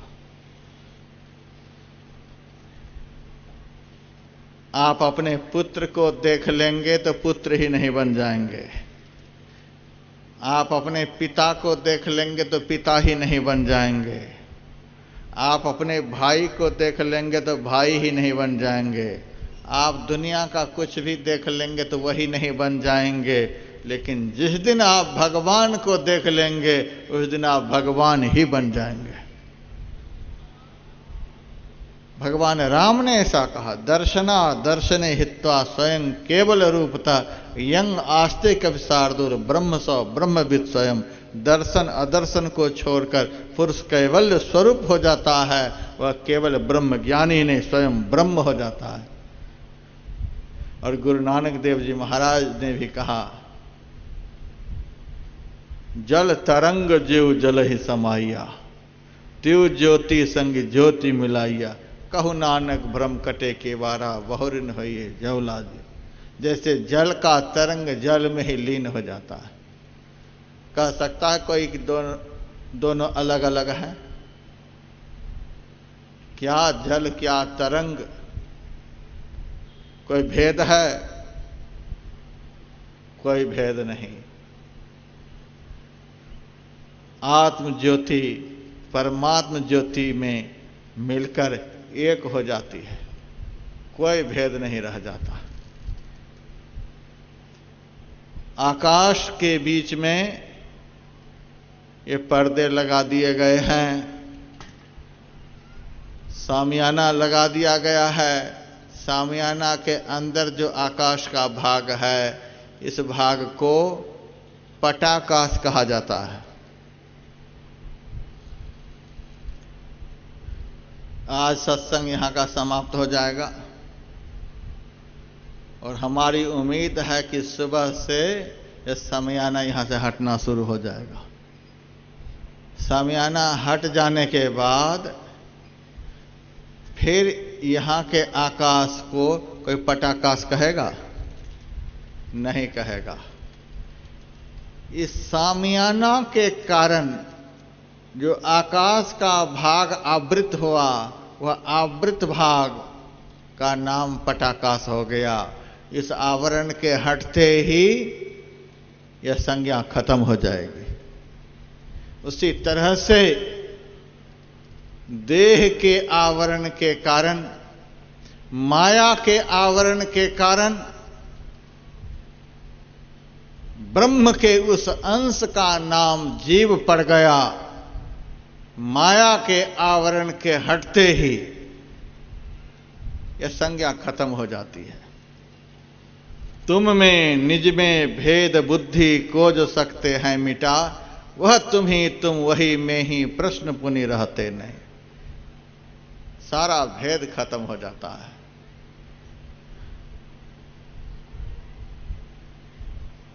कोई अंतर नहीं रह जाता। तो हनुमान जी ने कहा, तत्व रूप में देखा जाए तो जो आप हैं वही मैं हूं। इसीलिए संतों ने कहा, प्रत्येक मनुष्य भगवान है।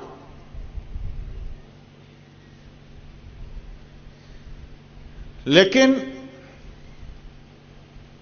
भगवान बनाने वाले कौन हैं?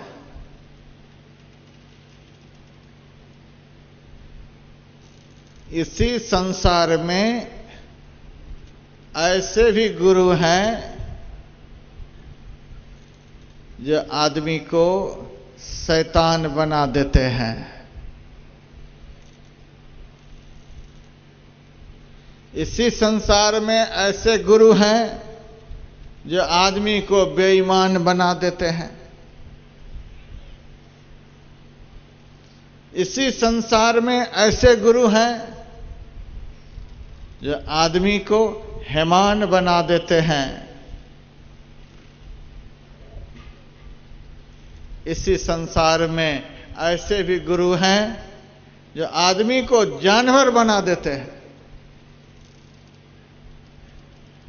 इसी संसार में ऐसे भी गुरु हैं जो आदमी को राक्षस बना देते हैं।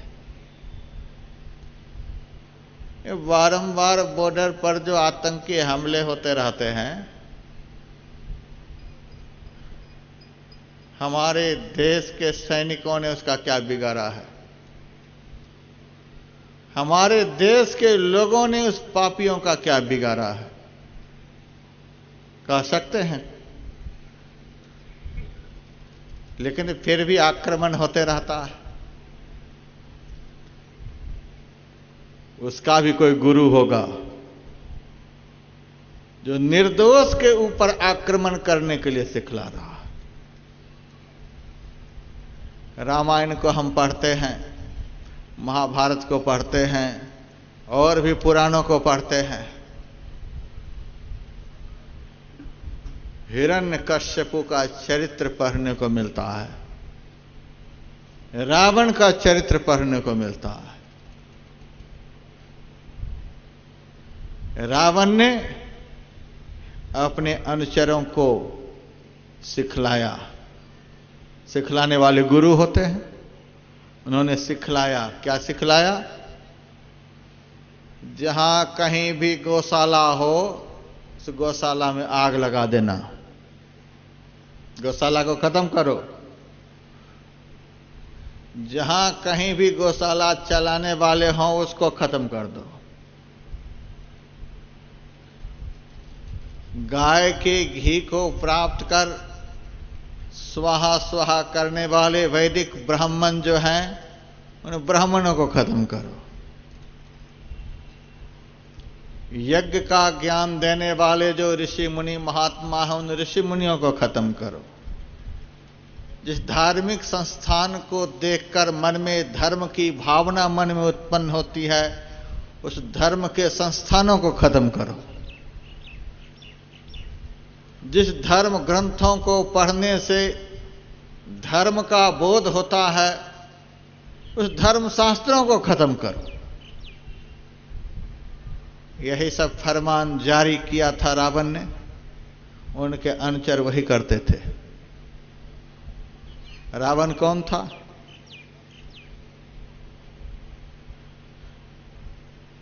ब्रह्मा जी के पुत्र का नाम पुलस्त ऋषि, पुलस्त ऋषि के पुत्र का नाम विश्रवा मुनि, विश्रवा मुनि के पुत्र का नाम रावण था।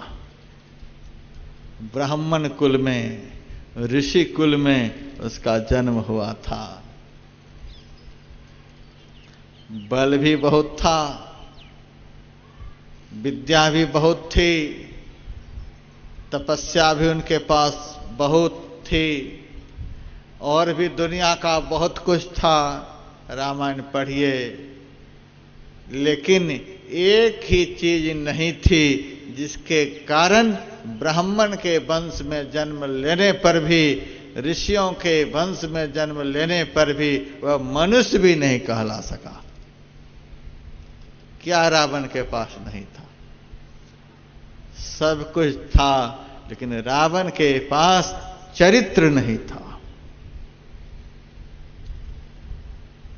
चरित्र का बल नहीं होने के कारण वह मनुष्य भी नहीं कहला सका। हम तो कह सकते हैं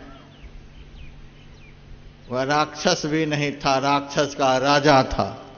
राक्षस राज उसको कहते हैं, निश्चरों का राजा। वे सारे राक्षसों का संचालन करता था। तो सबको सिखलाया, ऐसे ऐसे दुष्ट कर्म करो। हिरण्यकश्यपु ने भी यही अपने अनुचरों को सिखलाया। तो सिखलाने वाले गुरु होते हैं। इस संसार में ऐसे भी गुरु हुए जिन्होंने आदमी को राक्षस बना दिया।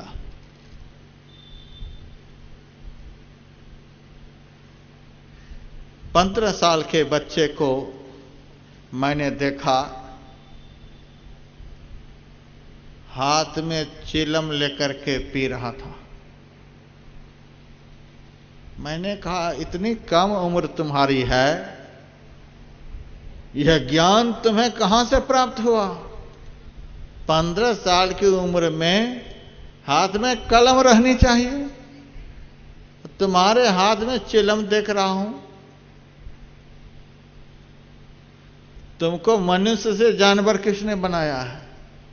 हमारे गुरुजी चौराहे पर बैठे हुए हैं, वे दिन रात चिलम ही लिए रहते हैं।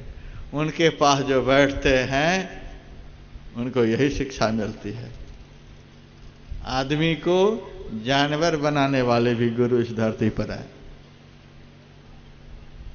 आदमी को राक्षस बनाने वाले गुरु भी इस धरती पर हैं। आदमी को आदमी बनाने वाले गुरु भी इस धरती पर हैं। और इस संसार में ऐसे ऐसे भी गुरु हुए जिन्होंने आदमी को भगवान बना दिया है। सांदीपनी मुनि ने श्री कृष्ण को भगवान बना दिया, राम को गुरु वशिष्ठ जी ने मर्यादा पुरुषोत्तम भगवान बना दिया।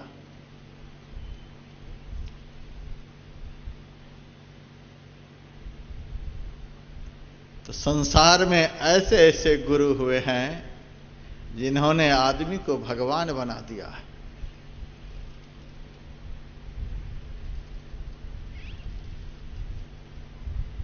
ज्ञानहीनो गुरुस्त्याज्यो मिथ्यावादी विडंबकः स्वविश्रांति न जानाति पर शांति करोत किम।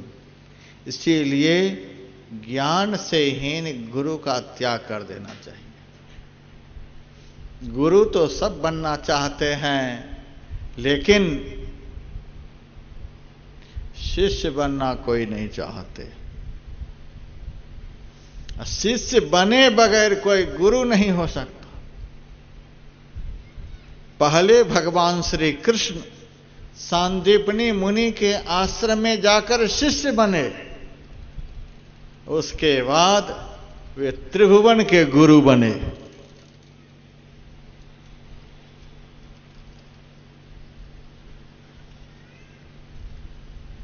तो भगवान श्री राम भी विद्या पढ़ने के लिए गए हैं। गुरु गृह गए पढ़न रघुराई, अल्पकाल विद्या सवाई। विद्यालय में विद्या के ऊपर आप लोगों को सुना रहा हूं। गुरु गृह गए पढ़न रघुराई। गुरु के घर पढ़ने के लिए भगवान गए। कितनी विनम्रता भगवान में है और कितनी विनम्रता महाराज दशरथ जी में है। चक्रवर्ती सम्राट हैं, वे चाहते तो गुरु वशिष्ठ जी को अपने घर पर ही बुलवा लेते, हमारे बेटे को पढ़ाओ। हमारी इज्जत चली जाएगी कि इतने बड़े धनवान के बेटे आज पढ़ने के लिए जा रहे हैं। आज गुरु की झोपड़ी में झाड़ू लगाने के लिए जा रहे हैं। हमारी प्रतिष्ठा का हनन हो जाएगा, आप यहां आकर के पढ़ाओ। आज ऐसा होता है कि नहीं होता है? गुरु जी को ही घर पर बुला लेते हैं। गरीब लोग तो पढ़ने के लिए भेजते हैं, लेकिन पैसे वाले गुरु जी को ही बुला लेते हैं। जहां गुरु के प्रति आदर का भाव रह ही नहीं गया, वहां उस विद्यार्थी के अंदर आदर करने का ज्ञान कहां से होगा? इसीलिए पढ़ तो लेते हैं, लेकिन माता पिता का आदर नहीं करते हैं। गुरु में आदर है ही नहीं, केवल वहां पैसे का अभिमान है इसीलिए वह बालक पढ़कर महाअभिमानी हो जाता है, और अभिमानी सेवा करना नहीं जानता, वह सेवा कराना जानता है। गुरु गृह गए पढ़ने रघुराई। भगवान राम ने भी दशरथ जी से यह नहीं कहा कि पढ़ने के लिए क्यों भेज रहे हो, पैसे की तो कमी है नहीं, यहीं गुरु जी को बुला दो। माता पिता के ऊपर कितना प्रेम है, माता पिता की आज्ञा का किस कदर से भगवान पालन कर रहे हैं। माता पिता ने कहा और चले गए।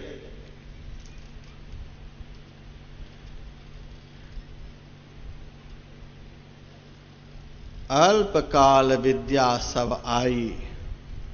थोड़े ही समय में भगवान के अंदर सारी विद्या आ गई। आज के विद्वान यदि इस पंक्ति की व्याख्या करेंगे तो क्या व्याख्या करेंगे? अल्पकाल विद्या सब आई। मेरे बच्चे फिजिक्स सीख लिए, मैथमेटिक्स सीख लिए, हिस्ट्री सीख लिए, बायोलॉजी सीख लिए, गणित सीख लिए, यही सब कहेंगे विद्या सब आई। यह व्याख्या नहीं हुई।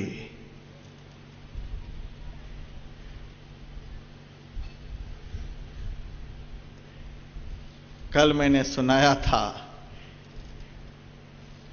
यहां एक अभिभावक अपने बच्चे को लेकर आए और संयोग से मेरे ही पास आ गए। हमारे यहाँ के डिप्टी डायरेक्टर जम्मू के हैं, सामने बैठे हैं, और हमारे डायरेक्टर बिरला स्कूल पिलानी में रहते हैं, राजस्थान में रहते हैं, वहां से आते हैं। संयोग से दो में से एक भी नहीं थे। मैं न डायरेक्टर न डिप्टी डायरेक्टर।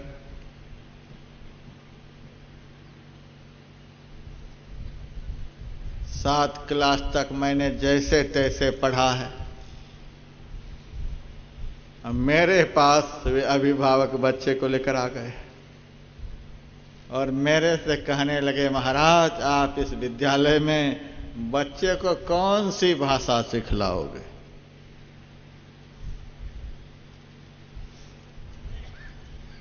मेरे मन में हुआ क्या जवाब दूं इस आदमी को। मैंने ही उनसे पूछा, तुम अपने बच्चे को कौन सी भाषा सिखलाना चाहते हो?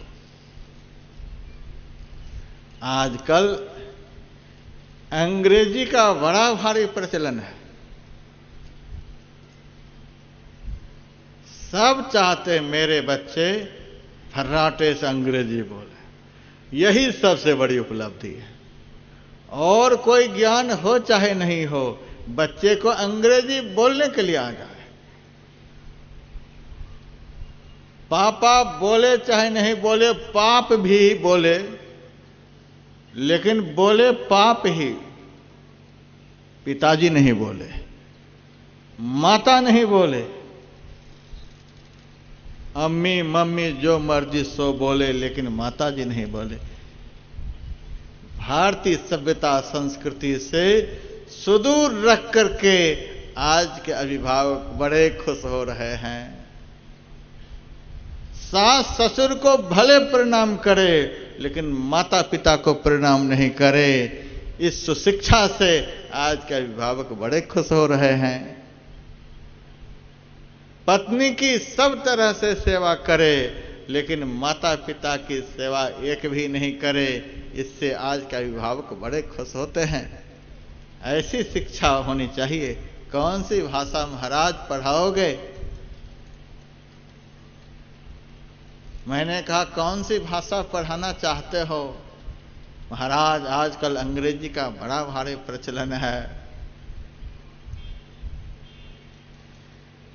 मैंने कहा मैं तो ज्यादा भाषा नहीं जानता हूं,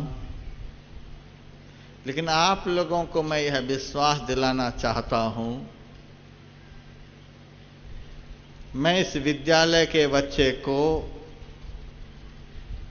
वह भाषा सिखलाऊंगा जो भाषा आपके बच्चे को कृष्ण बना देगी, आपके बच्चे को राम बना देगी, आपके बच्चे को स्वामी विवेकानंद बना देगी, आपके बच्चे को रविंद्रनाथ टैगोर बना देगी, आपके बच्चे को हजारी प्रसाद द्विवेदी बना देगी, आपके बच्चे को वीर भगत सिंह बना देगी, आपके बच्चे को चंद्रशेखर आजाद बना देगी। आप लोग क्या ऐसा अपने बच्चे को बनाना चाहते हैं? महाराज, बनाना तो ऐसा ही चाहता हूं। तब मैंने कहा फिर अंग्रेजी फारसी छोड़ दो, हम भारत के बच्चे को भारत की वह सभ्यता संस्कृति का ज्ञान कराना चाहते हैं, जिस सभ्यता संस्कृति पाश्चात्य संस्कृति का जो प्रबल प्रभाव बढ़ता जा रहा है उसको कुचलकर अपने देश की सभ्यता संस्कृति को सीखकर राम की मर्यादा में जीने के लिए सीख ले, कृष्ण की मर्यादा में जीने के लिए सीख ले, आरणी बन जाए, नरेंद्र बन जाए। ऐसी सुशिक्षा हम देना चाहते हैं बच्चे को। बड़ा खुश हुआ। मैंने कहा भगवान श्री राम गुरुकुल में गए और थोड़े ही दिनों में अल्पकाल विद्या सब आई, सब विद्या।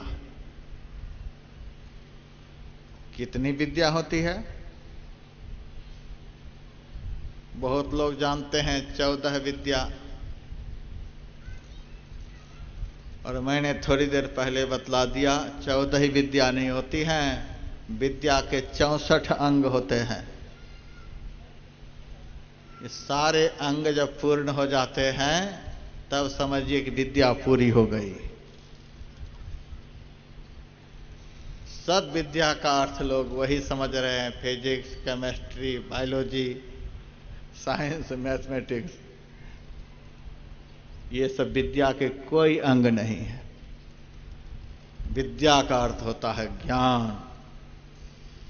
सा विद्या या विमुक्तये, विद्या वह है जिससे मुक्ति मिल जाए। बहुत अभिभावक मेरे भाषण को सुनकर घबराने लग जाते हैं। ये तो हमारे बच्चे को मोक्ष दिलाने के प्रयास में लग रहे हैं। मोक्ष धाम बनाए हैं कि विद्यालय बनाए हैं? सा विद्या या विमुक्तये, विद्या वह है जिससे मुक्ति मिल जाए। हमारे बच्चे उस विद्यालय में जाकर के मोक्ष प्राप्त कर लेंगे तो हमें रोटी कौन देंगे? महाराज, हम तो दूसरे विद्यालय देखने के लिए जा रहे हैं, आप तो कह रहे हो विद्या हुआ है जिससे मुक्ति मिल जाए। एक ने जब मेरे से ऐसा कहा तब मैंने उनसे कहा कि देखो, मुक्ति का क्या अर्थ होता है? चुप हो गया। एक ने कहा मुक्ति का अर्थ होता है मर करके भगवान के पास चला जाना, यही मुक्ति का अर्थ होता है।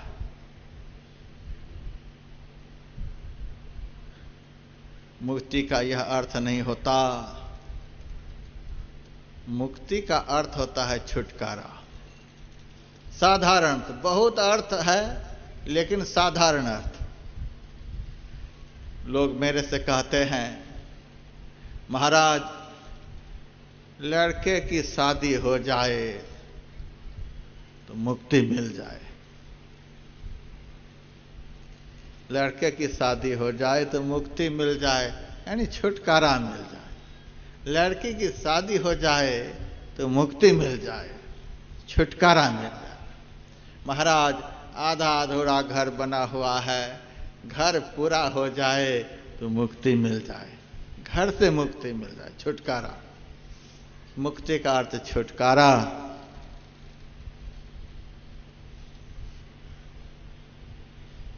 सा विद्या या विमुक्तये का अर्थ, विद्या वह है जिससे मुक्ति मिल जाए, छुटकारा मिल जाए। किससे छुटकारा? जिससे बंधे हुए हैं उससे छुटकारा। बंधे हुए तो बहुतों से हैं, व्याख्या तो बाद में सुनाऊंगा।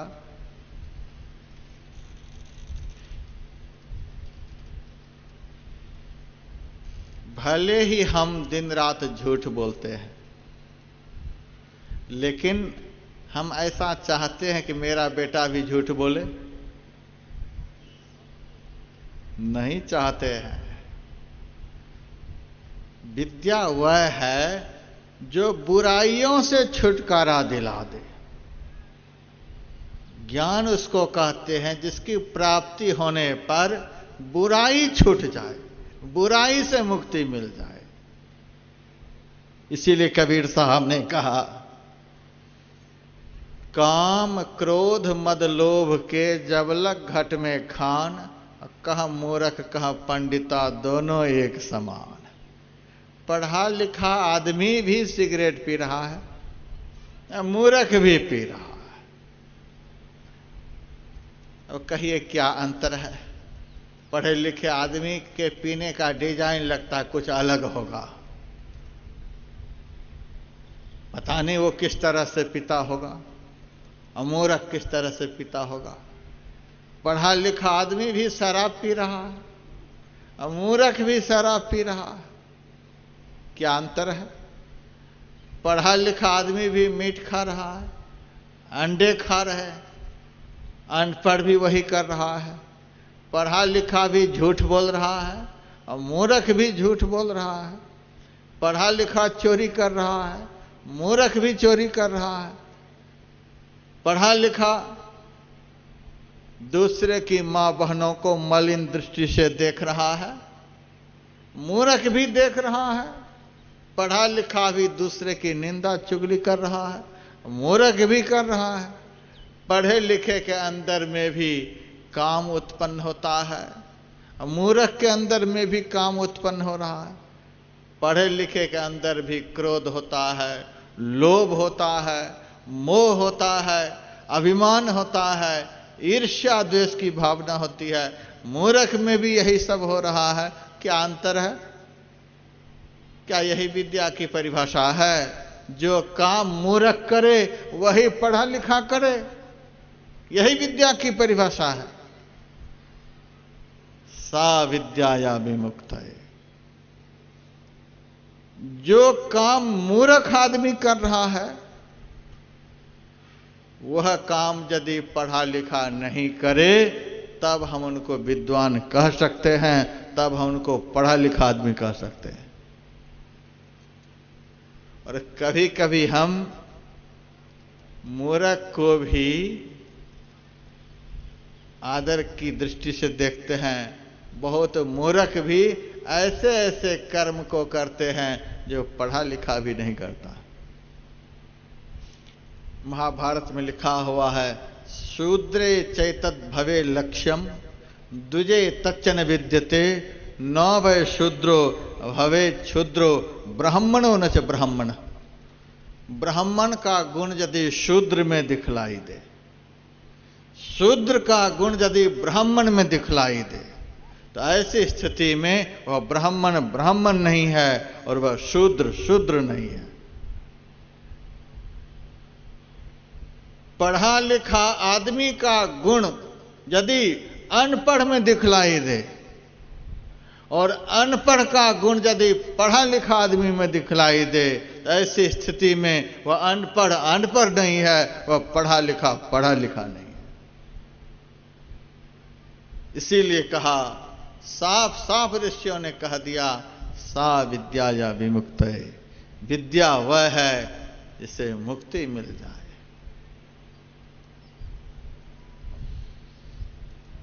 नरसिंह मेहता एक बहुत बड़े संत हुए गुजरात में, पढ़े लिखे नहीं के बराबर, लेकिन भगवान के बहुत बड़े भक्त थे। उनके सामने भगवान कृष्ण प्रकट हुए और उनसे कहा, नरसिंह तुम्हारी जो इच्छा हो मेरे से आज मांग लो। नरसिंह ने कहा, यदि आप मेरे से प्रसन्न हो और खुश होकर कुछ मांगने के लिए कह रहे हो, तो मैं आपसे कह रहा हूं, मेरे वंश का नाश हो जाए। भगवान की आंख में आंसू आ गई। इस पंडाल में बैठे हुए सारे धार्मिक लोग हैं। अब भगवान यदि यहां प्रकट हो जाए तो कोई भी ऐसा वरदान मांगेंगे? कोई भी नहीं मांगेंगे। लेकिन नरसिंह मेहता नहीं पढ़े लिखे थे और उन्होंने भगवान से कहा, मेरे वंश का नाश हो जाए। भगवान की आंख में आंसू आ गए, भगवान अंतर्धान हो गए। कुछ दिनों के बाद सर्प दंश से उनका इकलौता लड़का मर गया। पत्नी रो रही है, नरसिंह मेहता हंस रहे हैं। तालियां बजा बजा करके कीर्तन गा रहे हैं। पत्नी कहती है, दुनिया के लोग आपको क्या कहेंगे? इतने बड़े भक्त कहलाते हो, हृदय पत्थर बना हुआ है, इकलौता लड़का मरा पड़ा है और आप हंस रहे हो, तालियां बजा बजा कर कीर्तन गा रहे हैं। नरसिंह मेहता ने कहा, बेटा मर गया इसीलिए तो कीर्तन कर रहा हूं, खुशी मना रहा हूं। ये खुशी मनाने का दिन है, कीर्तन करने का अवसर है। क्या यही तो खुशी मनाने का दिन है? देखिए, ज्ञान किसको कहते हैं, विद्या किसको कहते हैं? यही तो खुशी मनाने का दिन है।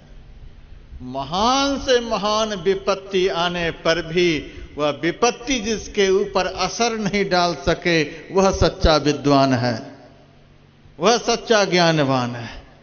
थोड़ी सी विपत्ति आती है, हम लोग ऐसे विचलित हो जाते हैं कि नींद हराम हो जाती है। और इतनी बड़ी विपत्ति आई है और हंस करके उस विपत्ति से संघर्ष कर रहे हैं। कहा, यह खुशी का दिन है, मैं खुशी मना रहा हूं। कहा, यह खुशी का दिन है। कैसे खुशी का दिन है? नरसिंह मेहता ने कहा, किसी आदमी को कोई आदमी रस्सी से अच्छी तरह से उनके हाथों को बांध दे, तो उस बंधन की अवस्था में उसको सुख मिलेगा कि दुख मिलेगा? क्या उसको दुख मिलेगा? फिर नरसिंह मेहता ने कहा, लगे हाथ कोई दूसरा आदमी आए और एक रस्सी लेकर फिर उसी रस्सी के ऊपर दूसरा बंधन चला दे, उसको सुख मिलेगा कि दुख मिलेगा? का उसका दुख तो और बढ़ जाएगा। बंधन बढ़ेगा तो दुख बढ़ेगा। एक आदमी और आकर बंधन चला दे, तब दुख बढ़ेगा कि सुख बढ़ेगा? पत्नी कहती है, बंधन बढ़ता जाएगा और दुख बढ़ता जाएगा। नरसिंह मेहता ने कहा, संबंध लाखों व्यक्तियों से यदि करेगा तू सदा, कर्म लाखों भांति का करता रहेगा सर्वदा। कैसे बता वह शांति अविचल तत्व को तू पाएगा, लाखों जिसे बिच्छू डसे कैसे भला वह सोएगा। जिसके पास एक है उसको एक दुख है, जिसके पास दो है उसको दो दुख है। संबंध बढ़ाते जाओ संसार का और दुख बढ़ता चला जाएगा, क्योंकि यह बंधन है। पहला बंधन पड़ा देह का, राधा स्वामी साहब का वचन है। क्या हम शरीर हैं कि शरीर में रहने वाले हैं? सबको कहना पड़ेगा हम शरीर में रहने वाले हैं। और शरीर में रहने वाले को क्या कहते हैं? जीव कहते हैं। मैंने पहले ही बतलाया कि प्रत्येक मनुष्य भगवान है, लेकिन हम जीव क्यों कहलाते? जीव इसीलिए कहलाते हैं कि हमारे ऊपर बहुत बंधन है। भगवान क्यों कहलाते हैं कि भगवान के ऊपर कोई बंधन नहीं है। जिसके ऊपर कोई बंधन नहीं उसको परमात्मा कहते हैं। जो बंधनों से जकड़ा हुआ है उसको जीवात्मा कहते हैं। कौन सा बंधन है जीव के ऊपर? रस्सी का बंधन नहीं। राधा स्वामी साहब कहते हैं पहला बंधन पड़ा देह का। जीव के ऊपर सबसे पहला बंधन पड़ गया है शरीर का। हाथ में बंधन नहीं दिखलाई दे रहा है, अब पैर में बंधन नहीं दिखलाई दे रहा है, लेकिन कैसे बंधन में बंधे हुए हैं। यहां आरती खत्म नहीं होगी और आप लोग भागेंगे कहां? हमारी तो उम्मीद नहीं है कि एक भी मेरे साथ हरिद्वार भागेंगे। हरिद्वार एक भी नहीं भागेंगे, जबकि कबीर साहब ने कहा राम बुलावा भेजिया दिया कबीरा रोय, जो सुख साधु संग में सो बैकुंठ न होय। साध संग हर कीर्तन गाइए, कहु नानक बड़ भागी पाइए। बड़े भाग्यवान को यह संग मिलता है, बहुत पुण्य से यह अवसर प्राप्त होता है। तात मिले पुण्यमात मिले, सुत भ्रात मिले, युवती सुखदाई। राज मिले गजबाज मिले, सब साज मिले, मन वांछित पाई। लोक मिले सुरलोक मिले, विधि लोक मिले, बैकुंठ जाई।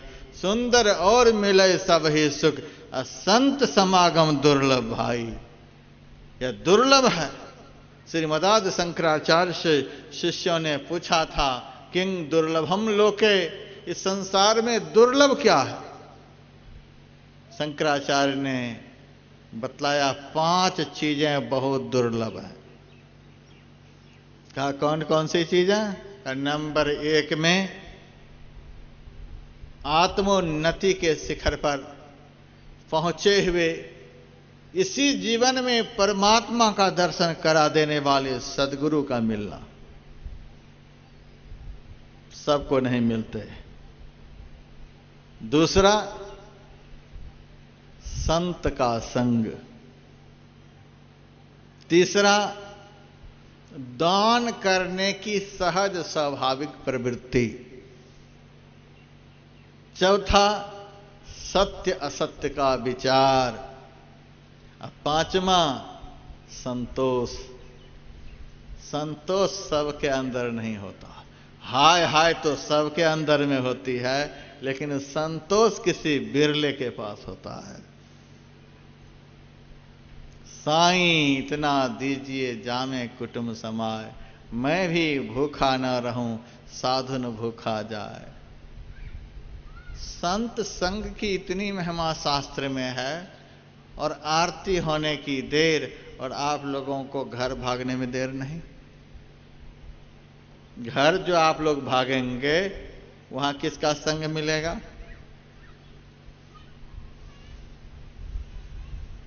श्रीमद् भागवत महापुराण में ऋषभ भगवान ने कहा है, महत सेवांग द्वार माहुर विमुक्ते तमो द्वारंग योषितांग संग संगम। महान पुरुषों का संग मोक्ष का खुला हुआ दरवाजा है, और स्त्री लंपट विषयी पुरुषों का संग नरक का खुला हुआ दरवाजा है।